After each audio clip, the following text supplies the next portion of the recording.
ज्योतिष की विशाल दुनिया में हर ग्रह और हर राशि का मिलन एक नई कहानी की तरह है। तो आज हम एक ऐसे ही खास संगम को समझने जा रहे हैं जब बुद्धि का ग्रह बुध वृषभ राशि के स्थिर और सुंदर घर में आता है। समझिए, ये एक दिव्य विद्वान के जन्म की कहानी है। सोचिए, बुध जो हमारी बुद्धि, हमारे संवाद और हमारे तर्क का स्वामी है, जब वो शुक्र द्वारा शासित वृषभ राशि में प्रवेश करता है तो क्या होता है? वो दरअसल कला, सुंदरता और स्थिरता के एक बिल्कुल नए आयाम में कदम रखता है। ये वो संगम है जहां हमारा मन, हमारी सोच भौतिक दुनिया से मिलती है और एक बहुत ही असाधारण व्यक्तित्व को जन्म देती है। इस संयोजन से जो सबसे पहला और सबसे मजबूत गुण उभर कर सामने आता है वो है विशेषज्ञता का। प्राचीन ग्रंथ सारावली में इसके लिए एक शब्द है दक्ष। दक्ष यानी वो इंसान जो किसी भी कला या विज्ञान में माहिर हो, जिसे अपने काम पर पूरी पकड़ हो। तो सवाल यह है कि ये महारत, ये विशेषज्ञता आती कहाँ से है? देखिए, बुध स्वभाव से ज्ञान का खोजी है। उसकी जिज्ञासा कभी खत्म नहीं होती।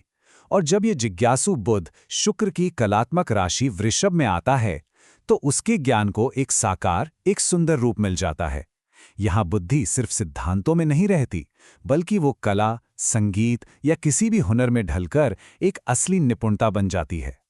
चलिए, अब ये देखते हैं कि ये जो अंदर की बौद्धिकता है, ये बातचीत में और सोच के तरीके में कैसे दिखाई देती है। इनके विचार शब्दों का रूप कैसे लेते हैं और इनका मन असल में काम कैसे करता है। यहाँ पर ना दो बड़ी शक्तियों का खेल है।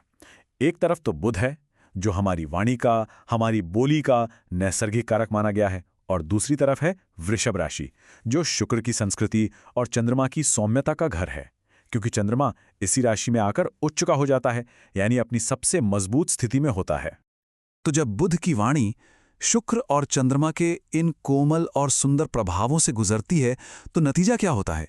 नतीजा होता है एक ऐसी बोली जो बहुत ही प्रिय और मधुर होती है।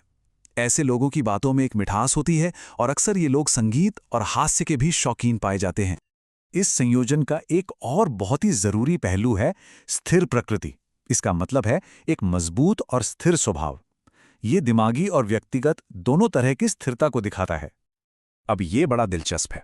वृषभ जो है वो एक स्थिर राशि है और बुध जो स्वभाव से काफी लचीला और अनुकूलनीय है, जब वो स्थिर राशि में आता है तो उसकी चंचलता को एक ठहराव मिल जाता है। ये स्थिरता और लचीलेपन का एक बहुत ही खूबसूरत संतुलन बनाता है। एक ऐसा मन जो अपने फैसलों पर दृढ़ है पर जिद्दी या कठोर नहीं। तो अब तक हमने अंदरूनी गुणों की बात की। अब जरा बाहर की दुनिया में आते हैं और देखते हैं कि ये व्यक्तित्व समाज के साथ कैसे जुड़ता है और दुनिया इन्हें किस तरह से देखती है। एक असाधारण गुण जो इस संयोजन में साफ साफ दिखाई देता है वो है प्रगल्भ दाता, जिसका सीधा सा मतलब है बहुत बड़ा दानी।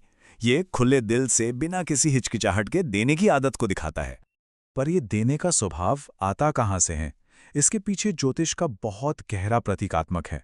पहली बात, वृषभ राशि चंद्रमा की उच्च राशि है और चंद्रमा पोषण का, मां का प्रतीक है। इसके साथ ही ये राशि 3 देवियों सरस्वती, लक्ष्मी और दुर्गा से भी जुड़ी हुई है। इन सब का मिलाजुला असर व्यक्ति को देने का एक मैटरनल, एक मातृवत गुण देता है, जो बिना किसी उम्मीद के देता है। इस ग्रह स्थिति से जुड़ी एक और बड़ी संभावना है ख्यातो, यानी प्रसिद्धि और मान सम्मान। इसका कारण भी सीधा है। प्रसिद्धि का एक बड़ा कारक चंद्रमा वृषभ राशि में अपनी पूरी ताकत में होता है। वो यहाँ उच्च का है और इस राशि का जो सौम्य यानी शांत स्वभाव है वो सार्वजनिक सम्मान पाने में मदद करता है, जिससे समाज में एक अच्छी और सकारात्मक प्रतिष्ठा बनती है। चलिए, अब इस व्यक्तित्व के भौतिक और संवेदी पहलुओं पर ध्यान देते हैं, यानी धन, सौंदर्य और सुख को लेकर इनका अनुभव कैसा रहता है। एक बहुत ही स्पष्ट गुण है सुंदर कपड़ों, गहनों और मालाओं का शौकीन होना। ये दिखाता है कि इनका सौंदर्य बोध कितना परिष्कृत है और ये अच्छी और खूबसूरत चीजों की कितनी सराहना करते हैं। और ये सौंदर्य बोध 2 ग्रहों के मिलने से पैदा होता है। एक तो बुध जो खुद अपने स्वरूप को लेकर काफी सजग रहता है, और दूसरा है शुक्र का घर वृषभ, जो खुद सुंदरता, विलासिता और वैभव का प्रतीक है। जब ये दोनों मिलते हैं तो नतीजा एक मजबूत पर्सनल स्टाइल और बेहतरीन चीजों के प्रति गहरी समझ के रूप में सामने आता है। जब बात धन की आती है तो ये संयोजन ईमानदारी से कमाए गए धन का संकेत देता है। इसे ऐसे समझिए, बुध मुद्रा यानी करेंसी का कारक है, वृषभ नैसर्गिक धन भाव है, और शुक्र का आशीर्वाद पवित्रता और भक्ति के जरिए धन लेकर आता है।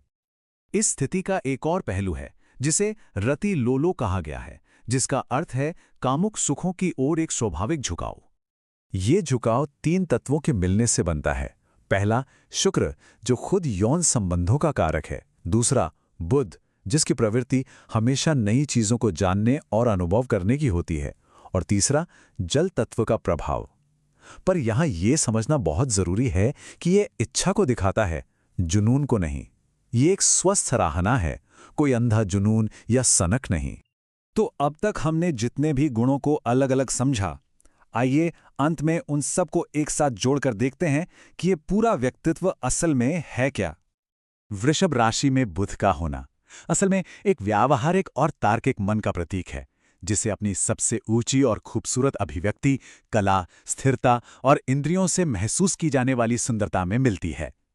ये वो बुद्धि है जो सिर्फ हवा में नहीं है, बल्कि जमीन से जुड़ी है, जो ठोस और सुंदर चीजों में खुद को पाती है।